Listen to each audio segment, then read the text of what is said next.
You are now listening to the Building with AI Promises and Heartbreaks podcast, brought to you by Solid. Welcome, everyone, to another episode of Building with AI Promises and Heartbreaks. Today, I have Nate Christiansen with me. Hello, Nate. Hey, how's it going? Thanks for having me here. Great. Thank you for being here. So, I'm really excited for this conversation today. Nate and I spoke earlier about a couple projects he led with at work, and we're going to learn a lot through our conversation. So, Nate, maybe if you don't mind, for the audience, can you introduce yourself and the company you work for? For sure. So I'm Nate Christiansen. I'm Director of Operations and Strategy at Henry Schein One. We're the largest dental software company in the world and tied to the Fortune 500 Henry Schein. So if you go to the dentist and you see the charting with your teeth on the background, or you see how your x-ray can pop up, or you're getting texts filing your claims, generally that's very likely one of our softwares that you're using there. But yeah, I actually historically started as a mechanical engineer and worked myself kind of into the business operations realm. And I've had some awesome wins as an engineer, but also working with Henry Schein. It's a great place to be. Amazing. That's great. Fantastic. So let's dive in. So first of all, let's talk a bit about the operation. So you're on the strategy and operations side. What does that Yeah. mean? What are you responsible? What are you thinking about? Other than AI, of course. Yeah, for sure. So my role's changed just slightly since when I first implemented some of the AI work, but essentially it was completing some of our key strategic initiatives and like internal operations. So, we have about 2,000 people in our company and we have over 70,000 customers. So as you can imagine, there's quite a bit of complexity in supporting and managing that large customer base. And as a result, I've been kind of included in how can we improve our customer experience and how can we strategically lower our costs, but also improve experience for our customers and for our team members here at the company. And your customers, so are they, individual dentists? Are they networks? Are they both? Yeah, Who so are they? we have a couple segments. We call it private practice, which would be your individual dentist, and then we've got a network of dentists, which is generally called a DSO, Mhm. which can be private equity backed often.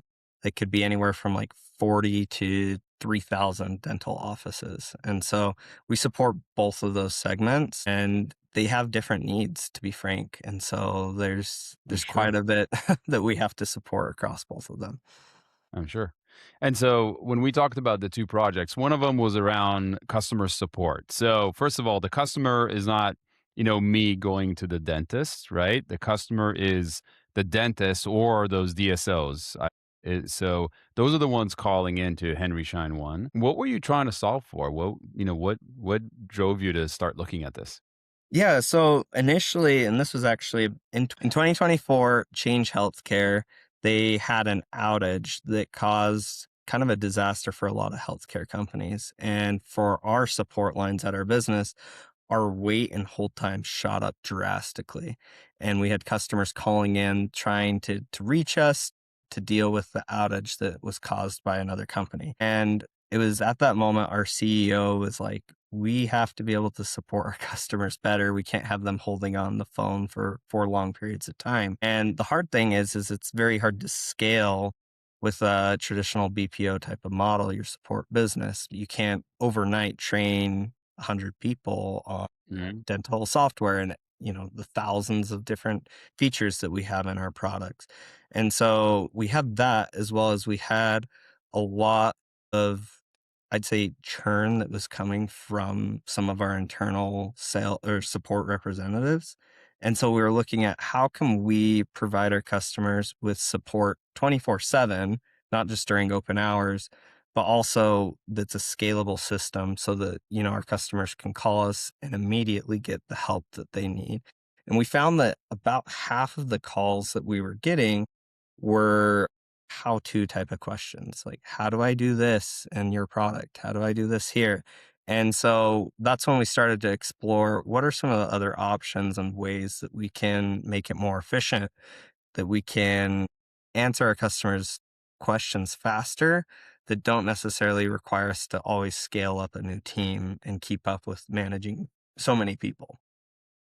Amazing. So Change Healthcare was hacked. This is public knowledge. A couple years ago, they are focused on insurance claims and billing and so forth. Naturally, it created its ripple effects. A unfortunate incident, and created its ripple effect. So major load on your team, and obviously, a team of people doesn't scale overnight, or these scales, right? As the need changes, but also there's a desire to improve service. There's a desire to take maybe 50% of the tickets and resolve them a lot faster for customer satisfaction, right? That's right. Okay, so you had the need. This is late 2024. Today we're mid 2026, so about a year and a half ago. Then what did you do? Yeah. So I'd just add to that, we were looking, I think the general route is, well, let's move our customers to chat support. You can Hmm. answer them and just respond on a chat really fast, really easy. The issue with chat support, though, is most of our dentists and customers have been trained and accustomed to calling for any need that they have, set back since the 90s. And so to go and take that experience and just yank the cord on the dentist and say, sorry, you can only chat with us, that's not the service nor the experience that we wanted to provide to our customers. And so this was a Change Healthcare outage happened, I want to say towards the end of 2024. And Hmm. so, the beginning of 2025 is when we really began looking for what is a voice AI solution that could meet the customer where they're at, answer their issues in a comfortable, good way, and be available to them in multiple languages, any time of the day, and also make it easier operationally for us as a business so that we're not having to train our people on thousands of different skills and products. Okay, and I actually like that sort of thinking around avoiding the just sending them over to chat. A lot of vendors do that. Yep. I find that sometimes frustrating that you're used to talking to someone or used to some kind of service, and then all of a sudden you get this smiling chat that has this nice name. It's called, I don't know, Zesty or Neo or There you go. whatever. Yeah, and you're like, I didn't want this guy. I didn't want this chat. No. I wanted somebody to answer my questions, and I didn't want to try to figure my way through this. So, first of all, kudos for you for realizing that early. So voice-based solution. What did you do? Did you build something, try something, build an RFP, meet vendors? What did you do at that point? Yeah. So I think what's neat with AI technology is things are rapidly evolving.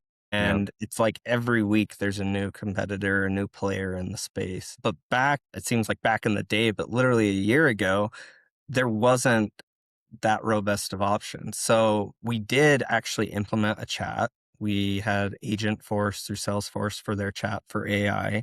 Hmm. And that was helpful. It was just a supplement though. It wasn't there to replace the voice. But then, all these different companies, Salesforce, Intercom, about every company started saying, hey, we've got our voice AI solution.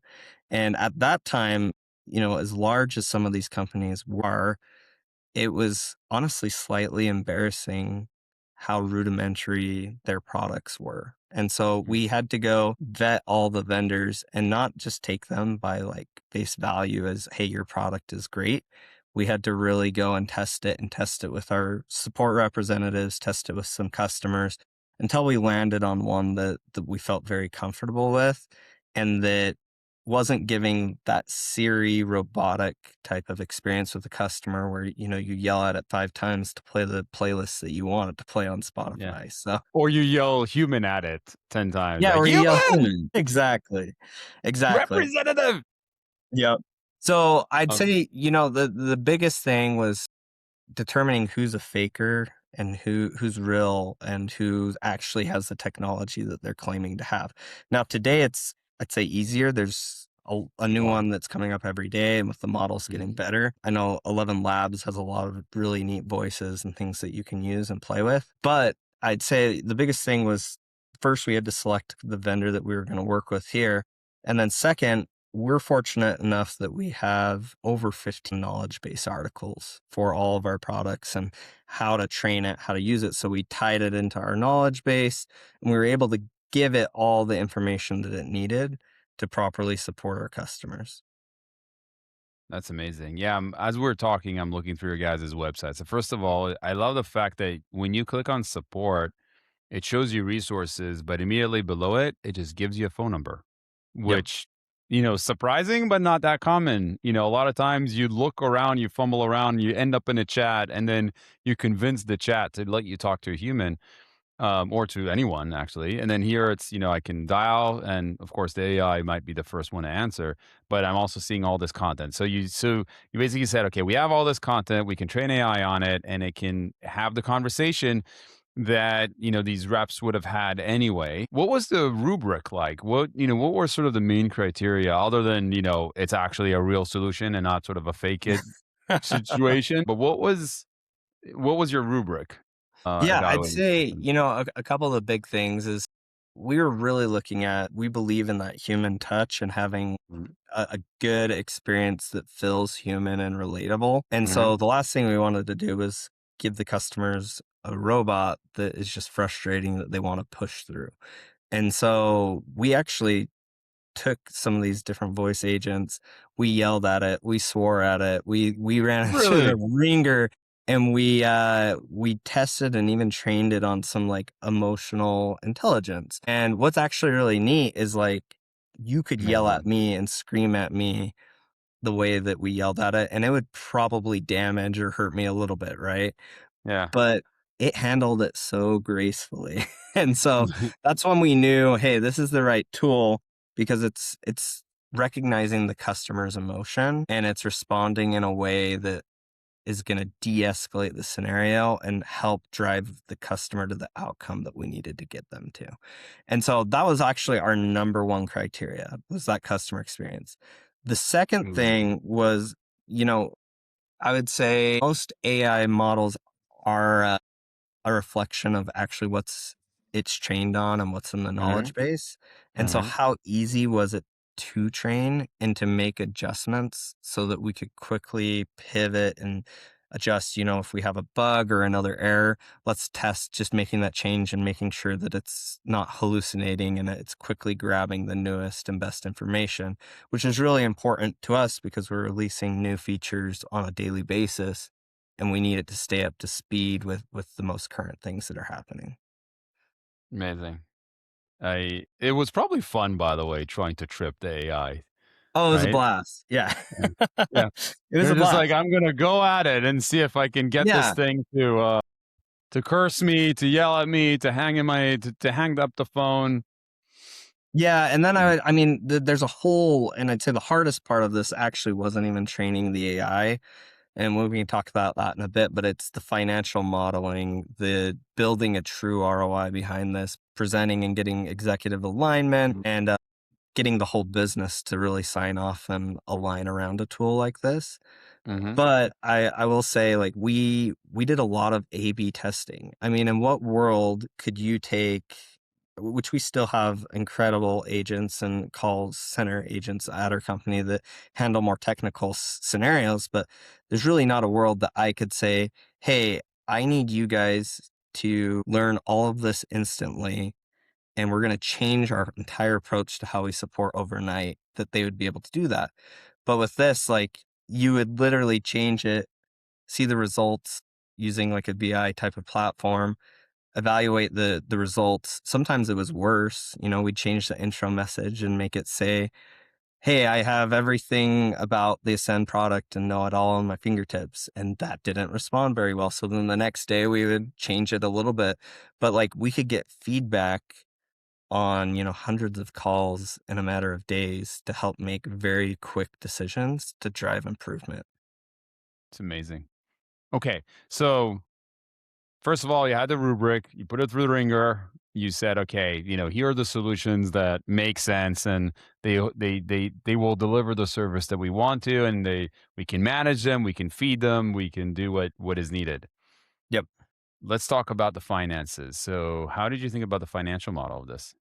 Yeah, so it's really hard. And I would say even a year ago, it was much harder to really figure out how to tie the number of tokens, or, I like to call them magic beans Mhm. back a year ago, Yeah. because people Yeah. weren't even familiar with tokens. So I'd go to the Yeah. CFO and be like, "Hey, this is going to consume this many tokens." And he meant like, "Okay, well, if I plant this many magic beans, what am I going to get out of this?" Like, Yes. and so what we did is we've actually, and this is kind of the model and the approach I like to take now with most AI initiatives, we ran a pilot.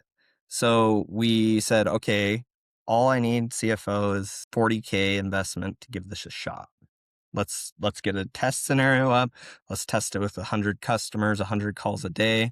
Let's see how it goes.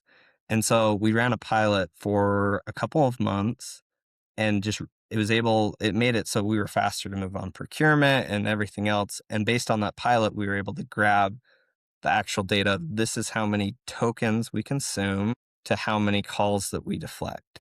And then initially we weren't deflecting the best because we hadn't improved and refined it. And so during that couple of months, we were able to improve, refine on a daily basis until we hit higher deflection rates. We were actually resolving calls in about a fifth of the time that it could take like a normal live agent to resolve, which was great for our customers. And Mhm. then we were able to then from there make informed assumptions to say, okay, if we continue improving at the rate that we're at, then we'll provide this much value, and here's the ROI behind it. At which point we definitely realized those values, and we're continuing to improve it and get more values out of that, which is exciting. That's amazing. Were you measuring CSATs or like comparing, how customers were responding to this service versus the previous service? Was that something you were able to measure? Yes, for sure. That's at the core of it, right? The two Yeah. things we're saying is, well, can we resolve their issues and do it Yeah. faster? But the Yeah. second thing, and probably more importantly, can we provide the customers with the same experience or Yeah. better experience? And the answer to that is we provide them 24/7 support, which we didn't before. Mhm. We provide them multilingual support, and they're getting answers to their problem in about a fifth of the time. So, my wife, she hates to call the hotel. She hates to call Delta Airlines and have me she has me do it basically. Mhm. So when I get on there, I care about getting my problem resolved as fast Mhm. as possible. I mean, I do care about talking to a person, but end of the day, like, I just want that value to be realized as quickly as possible.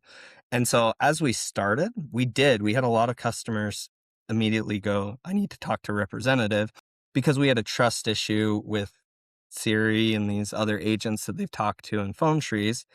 We changed our intro messages. We've gotten our customers more accustomed to it. And our CSAT this last year is higher than we've ever had it history of this company.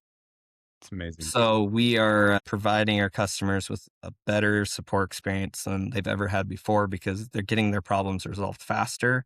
They still go to those live technical representatives when there's something very complex, but when there's not and there's just questions, they're getting them answered right away. It's amazing. I don't know, but I estimate that even for the customer support reps, it's more interesting to handle, more interesting cases, versus like, Yeah, how do I do this? Well, on the right, there's a button. You see that it says edit. Yeah, click on that, right? Like, versus I'm trying to do this, I don't know, big load on the system or something complicated. Feels like the humans get to work on more interesting and challenging tickets. Does that sound right? Is that absolutely. And, yeah? and to be honest, they're the experts that are saying, "Oh, the AI agent wasn't able to resolve some of those questions." So they're Yeah. listening and auditing, and then they're training it now. So, their jobs are molding into being the higher ticket, higher level concierge support, and into training the AI, training the model, improving it. And I just say overall, they're having a great experience with that. It's amazing. And I think one thing that's also kind of stands out, I was looking at Henry Schein One's stats before the call, and you don't see like, hey, AI replaced all our employees, and then you actually see a healthy business that's continuously growing. I guess people get to work on more interesting challenges, or maybe moving higher up the stack, and so AI is taking the simpler tasks and automating them and giving better service to the customers, and then also your employees get to work on more interesting things, and of course that drives up motivation. So that's amazing to see. So okay, so there is a financial model, there is ROI, best CSAT ever. What did you, when you were embarking that journey, what did you expect or think is going to happen and didn't pan out? Like something that you're like, okay, this will surely work, and then it didn't, or some kind of assumption that, and we know what they say about assumptions. So anything like that you can share? Yeah, I think as we initially started, I assumed that more people would engage with the AI. And now the more I think about it, I'm like, yeah, like my neighbor who's, nearing the end of his career, who works in dentistry, probably isn't going to be as comfortable the first time he goes and talks to an AI agent. And what was interesting is we found that it was actually the humans that sounded more robotic on those calls often than it was the AI agent.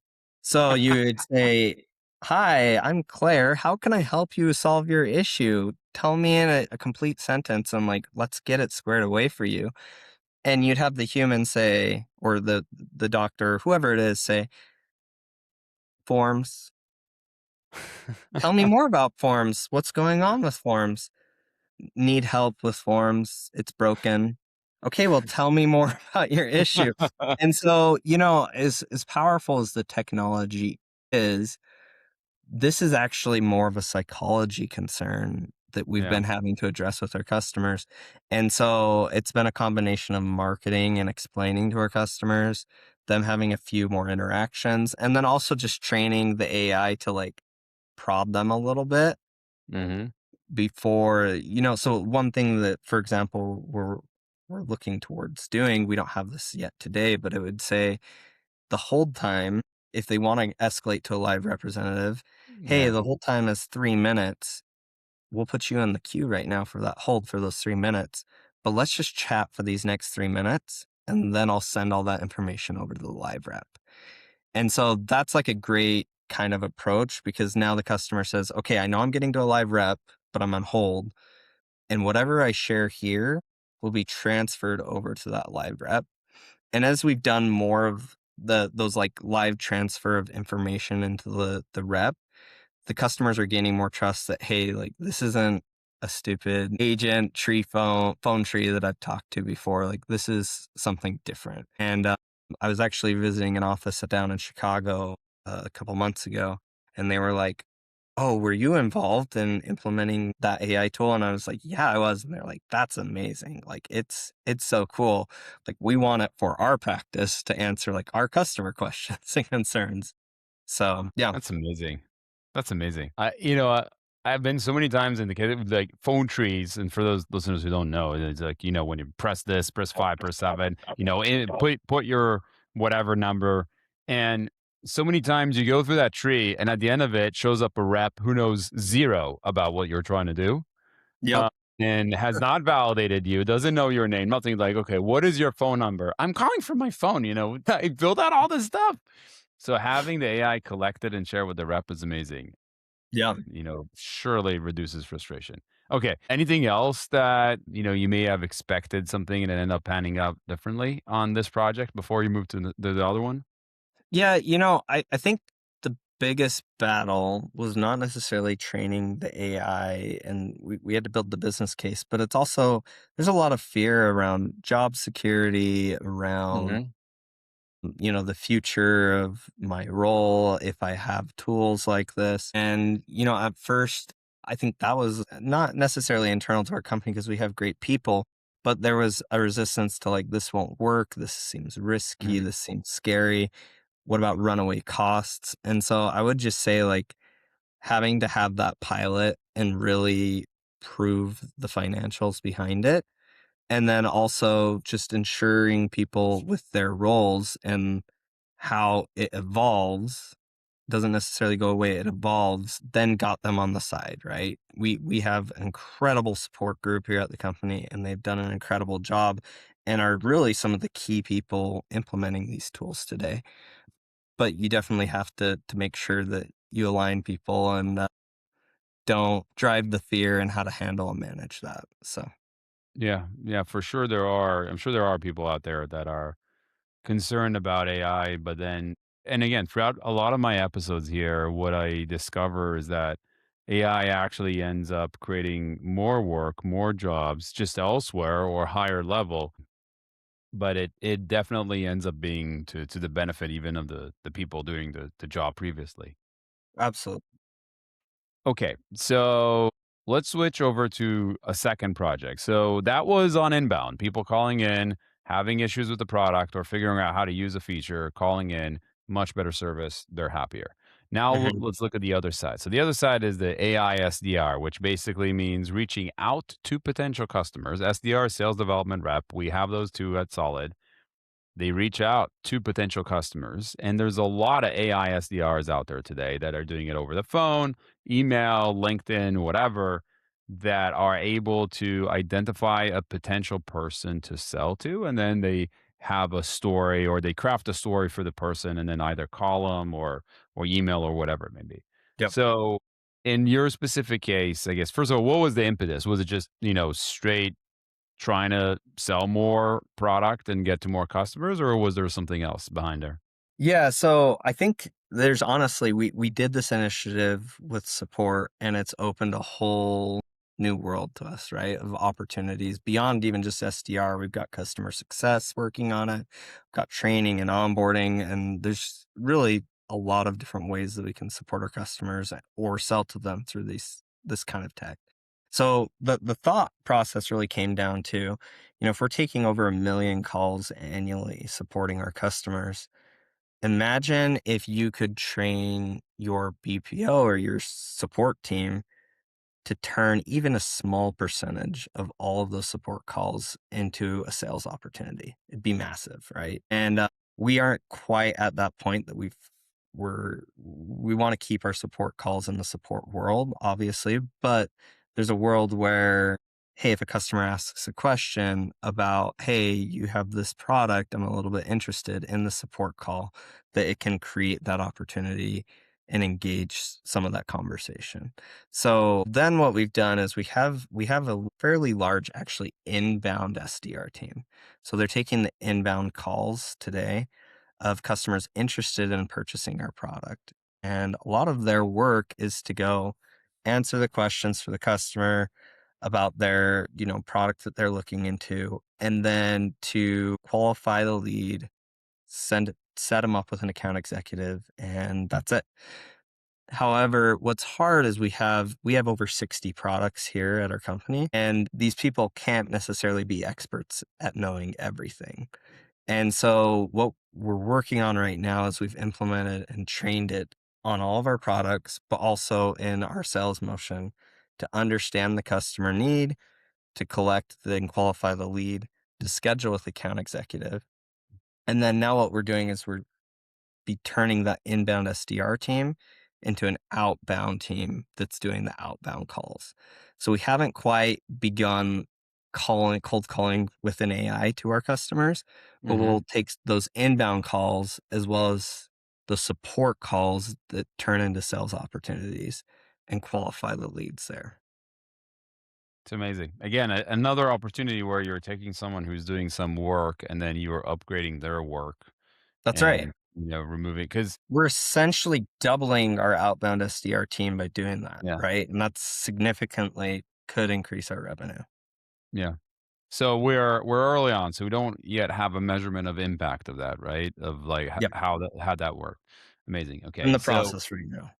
yeah, did you start the pilot of that or not yet? Yeah, we have it piloted. So we had our last month, we had our first closed one opportunity and sale Amazing. as a result of that. So we've seen it succeed, and we're just being really cautious about our customers and our sales experience because we obviously don't want customers wanting to buy something and run into an issue or not buy it because they're interacting with an AI. So we're being I would say a little bit more metered and cautious as we roll this one out. Yeah, of course. You want to manage that. Okay, let's assume this is successful, this project. What's next on the list? Do you have your next ideas, or what where else you would want to try to apply it? It's never ending. So I think one thing that would be interesting is from like a sales demo as well as a training aspect to do a voice AI and have it also trained on your product. Hmm. So now instead of having to schedule a sales demo with a person at a very specific time and gather the whole group together, you could have a sales demo at the middle of the night or on Hmm. your own whenever you want. And the AI that's an expert at the tool will walk you along on how to use a product. So you can imagine that's helpful from a sales side, but also from a training and a onboarding or even a support side. Yeah. There's also I've seen the other side of it where you have these tools that mimic the customer.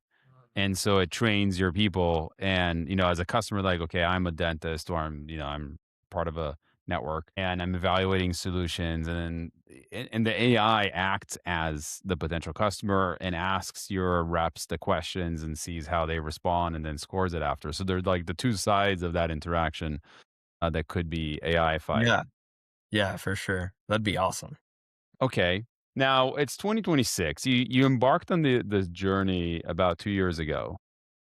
Hmm. What would you, if you had a time machine and you could go and meet Nate 2 years ago, other than maybe telling him, giving like doing like, Back to the Future too, where you're like giving him the farmer's almanac, what would you tell him about these projects? What would you tell him to be aware of or do differently or be careful or double down on? What would you Yeah, say? I think a lot of people just assume, including myself initially, but just assume that, hey, I'm going to have this AI tool, I'm going to plug it in, turn it on, and magically it will just do the work for me. And the reality I've learned is it's more like onboarding an employee, a brand new employee. And so you've got to be very specific about what you tell it to do. And if you tell it to do something, it's kind of like the genie curse when you Yeah. make a wish and then you Yeah. don't realize that there's consequences to the wish that you just made.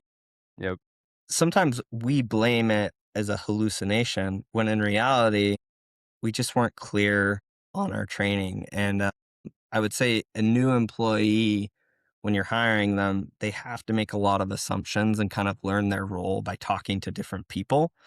And Hmm. the AI, we don't always have that luxury. And so I think it's very, if I was to go back, I would say, like, Nate, you really need to define everything that you want it to do and make sure that the teams are very robust and clear in the definitions and in the training that you give it. Otherwise, I mean, it would have just sped us up faster because we had a lot of A/B testing where we made mistakes, to be honest, and we're still learning and making mistakes. So that's not bad. I Hmm. don't regret it, but I don't think AI tooling is always as magical as people assume. There's actually a lot of work that needs to go into it too. Yeah. I'm smiling. Well, for two reasons. One, first of all, I realized it wasn't the farmer's almanac; it was the sports almanac. So I need to correct myself on this recorded episode. But secondly, we had a call with a customer today, a solid customer, Yeah. and they said, we were hoping for it to all to be magical. Yep. And the reality is only some of it is magical and a lot of it is still work. And we said, yeah, that's the case. And it's sort of this is how it works. And everyone's been selling this magic beans that can do whatever, and you can now grow something and climb on it. But the reality is that it's more complicated than that, for Agreed. sure. Okay, so that's one thing you would tell yourself. Anything else you would share with yourself? You know, I think I would have jumped a little bit more on, on at the time I was being impatient and just wanted to go full throttle, but I realized there's a change management aspect with the people as a part of these tools. And Right. so, a big thing for me going back would be like spend more time, not just on implementing the AI and making sure the tech works and the business case is all hashed out, but spend more time with each of the team members that this affects, understand their roles, understand what they do today, and then empathize with them and spend time to like really, really understand them and understand and explain to them how their roles will evolve as a result of this. If you do that, those people, and I hate it that we talk replacing jobs because that's not the reality. Those people are the people that are key to the success of any implementation in these tools that you have. And I so agree. the more you talk with them, you got to go to the very ground of it, wherever it's at. The more you talk with them and spend time with them, the more that you're going to train the AI better. You're going to have their participation and collaboration, and you're going to have their buy-in so they're not fighting against you at all. Yeah, that's the buy-in is really, really important, and the involvement. Okay, so we're nearing towards the end of the episode. There's something I like to do. It's a little lightning round. I'm Yeah. going to ask you a few questions. Each question you need to answer as fast as you can. The first thing that comes to mind, Yep. and then explain why did you pick that answer. Okay, so let's start with this. Easy, maybe. AI tool you can't live without. So I just vibe code a little tool. We believe in sustainability at my house. So I vibe coded a little tool that helps me take the photos from my camera roll and separate some of those items and then repost them onto some of these like Poshmark or these other sites that you can sustainably resell some of your clothing or items. And it's saved my wife a lot of time when she goes through the closet because she can immediately separate all the items and not have to upload them. It just kind of auto does it all for her. And so I guess the answer to that is using Claude Code, Cursor, whatever it is. I've used Kiro on through AWS, but just being able to build my own little tools, I've never felt more creative and empowered to do that. That's amazing. We should talk about it after because my wife has a project too where she wants to build this AI that will tell you what to wear. Like you can say, "I'm going to this event," and it would know Nice. your inventory. You first need to do like your wardrobe inventory, but then it will say, "Hey, Yoni, based on what I know of you and how you look like, etc., skin tone, whatever, and then you want to go to this event. This is what I recommend, and That's awesome. accessories and everything." So right now it's my 10-year-old vibe coding that. So we'll see how that goes. Okay, an AI myth you'd bust in one sentence. Yeah, I think the myth of all the jobs are going to be replaced with AI tools. I think I was actually trying to explain to my daughter like relativity and quantum physics because I did mechanical engineering before. And what's crazy is back in the 1900s when those were first invented or discovered, computers didn't exist as we know it today. But because of Mhm. quantum physics, we have AI, we have all these technology, we have all these tools. And so I believe with AI, we're going to make new discoveries as humanity that's going to be that next computer, that next technology, healthcare, whatever it is. Like this is going to improve the world and then create more jobs than we've ever seen before. I really believe that. I agree. Yeah. One prediction for AI in the next 5 years, except for what you just said. Answered your question there. Yeah, exactly. So now we need to. Yeah, I think we're gonna have another chat GBT type of moment when, everyone was like, whoa, this is amazing, this is life-changing. But I think it's gonna be with spatial and physical robotics and AI. I think there's a whole nother world. We're looking at it in manufacturing and like car manufacturing is a big area where that's already kind of in development. But I think our world is going to change and develop rapidly when it comes to like the actual physical benefits of having AI tools. There is, I don't know if this robot is still doing this, but have you heard of the Figure AI robot? Have you heard of that thing? Yes. Yeah, it's crazy.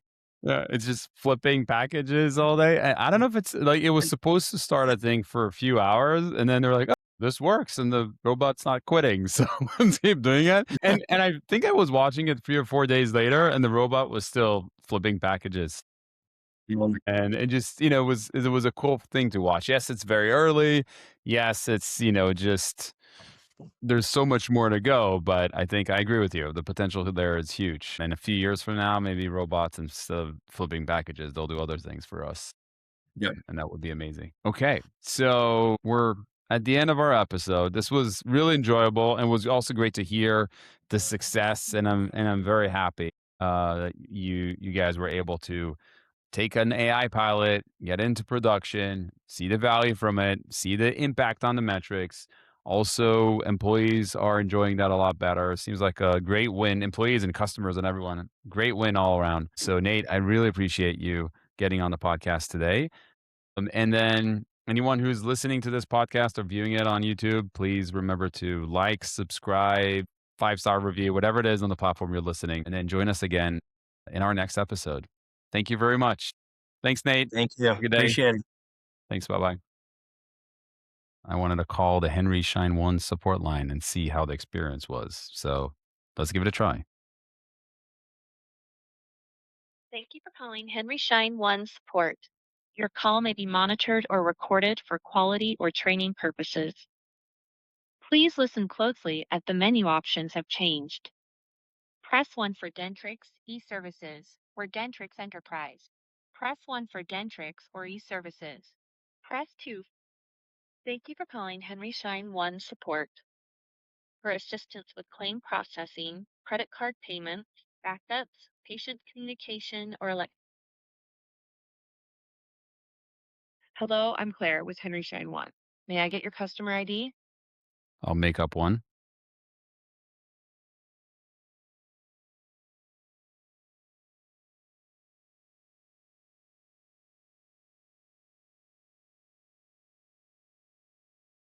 And tell me what's going on, and let's get that resolved for you. My name is Yoni, and I'm trying to log in. It's nice to meet you, Yoni. Which product are you trying to log into? Um, good question. Which ones are there that I could log into? We offer several products like Dentrix, Ascend, Enterprise, and Sesame. Are you using one of those, or perhaps a patient communication tool like Patient Engage or Lighthouse? Oh, Dentrix Ascend. Got it. Let me take a closer look at that for you. Since you're using Dentrix, are you trying to log into the software on your computer, or are you trying to access the online resource center? Trying to log on my computer. To log in on your computer, start by double-clicking a Dentrix icon on your desktop, like the Office Manager. Are you seeing a login box asking for a user ID and password? Nope, I double clicked and I saw an empty screen. That sounds like the module might be opening off screen or is stuck in the background. Let's try to bring it back by pressing the Alt and Space bar keys at the same time and then select Maximize from the menu that appears. Did that bring the login window into view for you? Yeah, I did. Since that didn't bring it up, let's check if the computer thinks it's already running. Can you press Control, Shift, and Escape all at the same time to open your task manager? Done. Now what? Great. Now that you have the task manager open, look for the Dentrix module you tried to open under the Processes tab. If you see it there, right-click it and select End Task. Then try opening the module again from your desktop. Did that do the trick? Yeah, I did. You're amazing. You're really good. I'm so glad that worked for you. Since you're back in, is there anything else I can help you with today? Can I get pricing information about the product? I'm kind of curious how much this costs annually. I don't have access to your specific contract or annual pricing details here in support. To get the most accurate information for your practice, I can connect you with a customer success manager who can review your account and pricing with you. Would you like me to get someone on the line for you? No, you've helped me enough. Have a good day. Oh, one question. Are you an AI? I am. I'm an AI phone support agent for Henry Schein One. It's been a pleasure helping you get back into your Dentrix software today. Before we finish, I'd love to get your feedback. On a scale of 1 to 5, where 5 is very satisfied, how would you rate your experience with me today? Please say your rating. 5. Thanks for your response. Have a great day. Goodbye for now. That's the future, guys.